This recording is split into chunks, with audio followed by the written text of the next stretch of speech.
Are you new to tarot and you're still a little bit confused about the difference between the three main systems, i.e. the Rider-Waite, the Thoth, and the Tarot de Marseille? Look no further. I'm Nisi Ivan with Ivan Tarot. Let's break it down. So we'll start with the Tarot de Marseille. That would be the first tarot system that was invented, and it was a card game, and it still is a card game, as in game, not divination or fortune telling. And so while the major arcana that they have do have actual illustrations on it, their minor arcana, with the exception of the court cards, the queen, the king, they don't. So they don't look like a regular playing card, but it's very simplistic. And that method, because you'll hear people talking about tarot decks and stuff, that's what we refer to as pips. So any tarot decks that just have 8 of the thing in some manner that's not really a picture, or there's not symbology, there's not really anything differentiating it, it's just, okay, there's 2 on this one, but 8 on this one. Those are pip cards.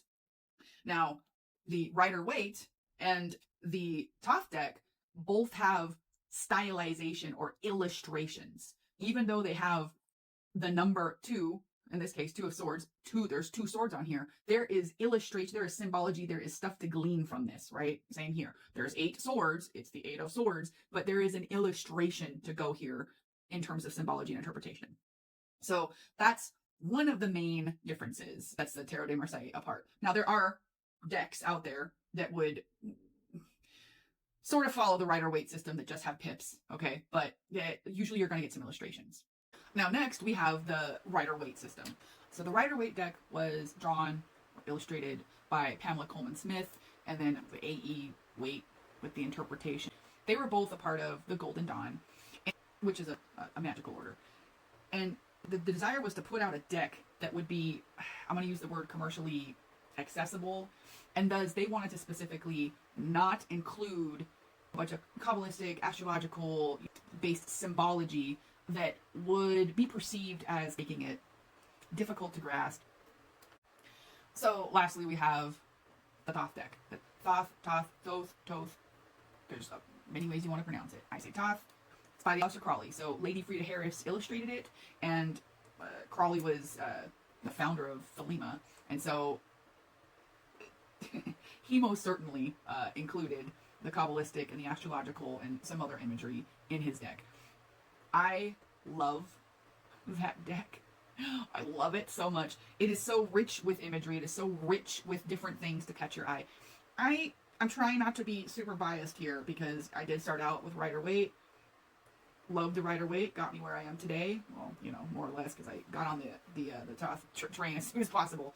But you ultimately need to choose what is appealing to you and what you are willing to keep up with in terms of understanding the different interpretations and the different ways that these cards are gonna be represented aesthetically.